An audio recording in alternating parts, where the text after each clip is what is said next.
Hey everybody, this is Erica, the technology nerd who likes to film stuff, and the year 2015 is coming to an end. We've seen a lot of smartphones released, so what I want to do today is to talk about my top 5 favorite smartphones that were released this year, and also give a little bit of an explanation as for why. One thing that I don't want to do is to list my absolute favorite smartphone, because A, I don't like being really biased and letting you know what my favorite thing is, and also actually because I just don't have one. I don't have the perfect phone. I have not found the perfect phone. So what I want to do is just to talk about these top 5 phones, explain why, and then in another video I want to take those features that I like and kind of compose them into what I would say would be my ultimate smartphone for the year 2015. So let's go ahead and start talking about those. You guys can let me know what you think your favorite smartphone is and if you agree with me or not. This is not supposed to be a be-all, end-all thing where there's supposed to be hatred and gnashing of teeth. This is just for fun. I want to tell you about what I like, the features that I liked of these top phones, so let's go ahead and talk about them. Okay, so starting with the Nexus XP, this is in no particular order. This has definitely made it onto my list. For one thing, it's a Nexus, so you're always going to have the newest update, which is really great because sometimes, as a lot of you guys know, you'll get an Android smartphone and you have no idea when the next update is around the corner. So definitely the bread and butter of Android right here. And just, this is like a flagship phone like a lot of the other flagships on the market. Google has done a really good job. Huawei has done a great job with the features on this phone. So the feature to price ratio is really great. So you have options of 32, 64, and 128 gigabytes. I really like the build and the feel of this phone. Yes, I've seen some people being able to bend this in half, but this is not an issue that I have seen. It's been pretty hardy for me. I love that fingerprint sensor on the back. At first, I did not like those back fingerprint sensors. I thought it was kind of senseless because you'd sit on the desk and then how would you ever use it? But now when I take it out of my pocket, my finger just naturally sits here and it's already unlocked when I go to look at the display. So that has definitely become one of my favorite features. I love that fingerprint scanner. This has got stereo front-facing speakers. The display is 5.7 inches AMOLED, and it is on par with the Galaxy Note 5 display. The calibration is a little bit different, and we're going to be talking more about the sRGB mode, which you have to get into in developer settings. But when I did my measurements, I could see that they're actually pretty similarly calibrated, the basic mode and the sRGB mode on here. And just the overall quality of this display, I would say, is pretty akin to what's on the Galaxy Note 5. So great price with a great display. The camera is not bad either. Google has done a good job with the camera this time. We've got some future proofing with USB Type-C, and the battery charging time is really not that bad either. For most people, they get pretty decent battery life. So this has just been a really great experience, a really nice, quick experience. Good processor inside of this thing, so definitely has to be on my top 5. The next is the Galaxy Note 5, and a lot of people are saying that this is their absolute favorite of the year.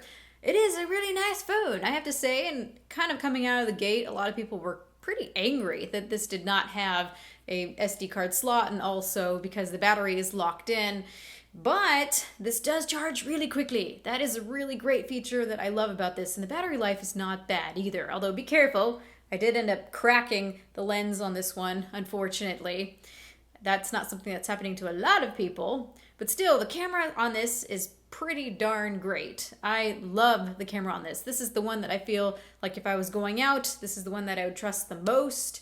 Low light is just okay on this, but once you start using the manual mode, it really is pretty awesome. An awesome overall camera. Front-facing camera is great as well. That display is just phenomenal. I love the display that's on the Galaxy Note 5, and everyone else does as well. As long as you set it to the basic mode, then you do at least have some accuracy, although the gamma is a little too high, which does make it more saturated than it should. Also dims the image a little bit, but still really great display. It's really bright in sunlight. I do like the build of this. It is a little bit slippery because it's glass, but it does look nice. It feels premium. And of course, we can't forget the S Pen and all the features that Samsung has with this. Some people are not going to like TouchWiz, but I've been pretty okay with it. So love all the features that this has. And if you're somebody who doesn't care for the stylus, you also have the Edge variant of this phone, and that is also pretty nice as well. So definitely one of my top favorites. Next here I have the LG V10, and this one actually really surprised me. It came kind of late to the game. I wouldn't have chosen the LG G4 before this, but this kind of knocks the G4 out of its place, out of the park, and I would feel insulted, honestly, if I got the LG G4 and then this guy came out. This is an insanely feature-packed phone. So we've got a really beautiful display on this, although I don't really like the calibration too much, but it's really great pixel density, 5.7 inches, has the secondary display, which I thought was kind of pointless in the beginning, but I really started to like it because it really helps with not interrupting me. I can get notifications and just look at that little secondary display, and I don't get interrupted.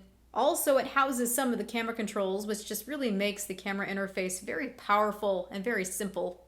We've got two front-facing cameras here, which I've really liked. There's the 120-degree wide-angle one and also the 80-degree not-so-wide-angle. And I thought, why do that? Why have two cameras?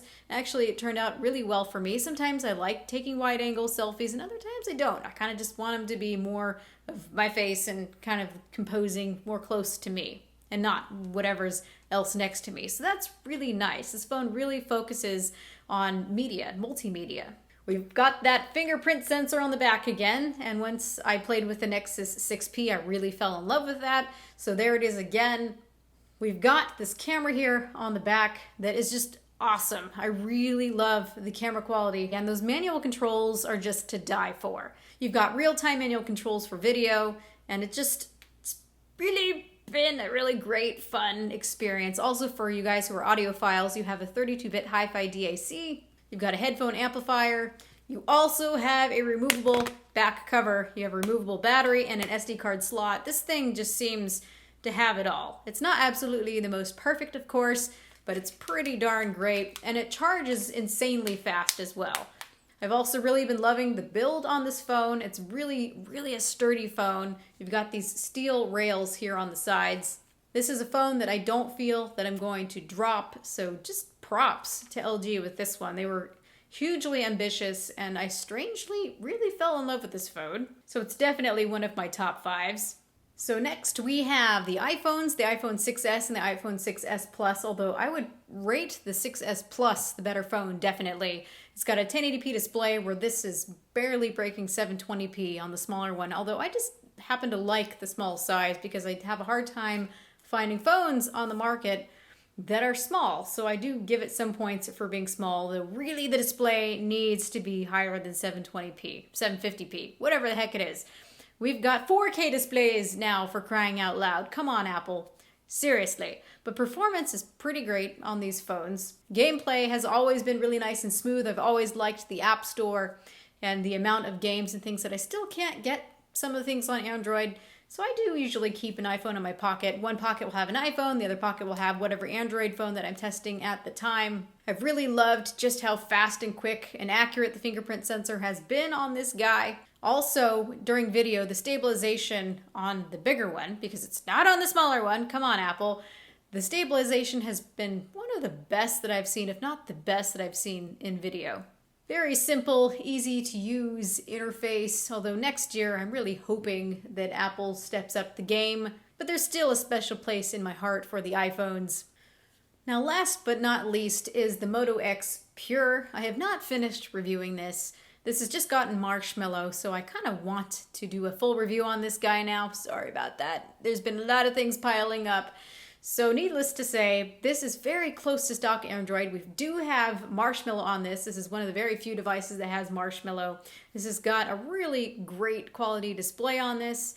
Love it. I love the front-facing speakers. I love how customizable this is. You can see that this one says Technology Nerd on it, so it's been Ericified, and I chose it in pink. Now looking at it in hindsight, I really wish I would have gotten one of the wood backings, but it's really nice that there's some customizability. And what is offered for the feature to price ratio is just really great with this device. You have an SD card slot as well.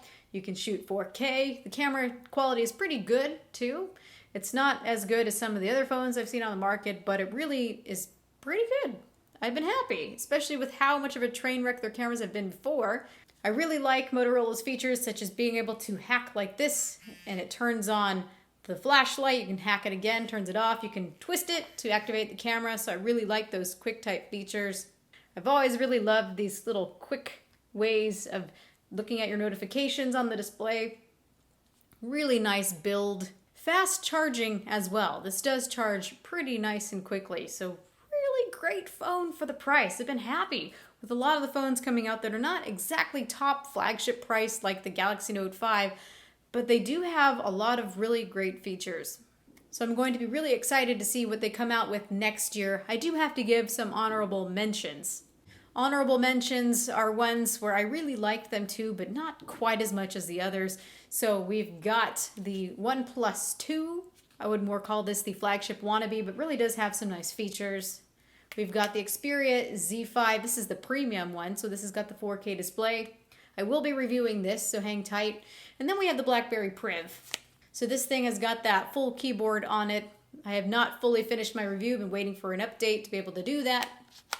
But if you're looking for some security features, you want that keyboard that's on there and also the really nice display, this is a good phone as well. So many phones! So thank you guys so much for sticking with me through this video. Here are the top 5 of my smartphones right here. Let me know what you guys think about these. Which one is your favorite? Which one do you disagree with me on? Ultimately, I'm excited to see what we're going to come out with next year. The Snapdragon 810 was kind of demonized. I'm excited to see the Snapdragon 820. Hopefully we'll see some better performance with that. I think you guys can pick any of these phones and really not go wrong. So thank you everybody for watching. This has been Erica, the technology nerd, likes to film stuff. Please rate, comment, and subscribe. Let me know what you think, and have a good night. And Happy New Year's. Actually, I lied. I do have a favorite device here. Actually, he's right here.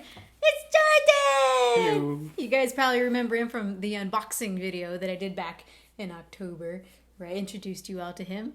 Yeah, I have another unboxing scheduled for this evening, darling. Oh my. Hurry up with this video, please.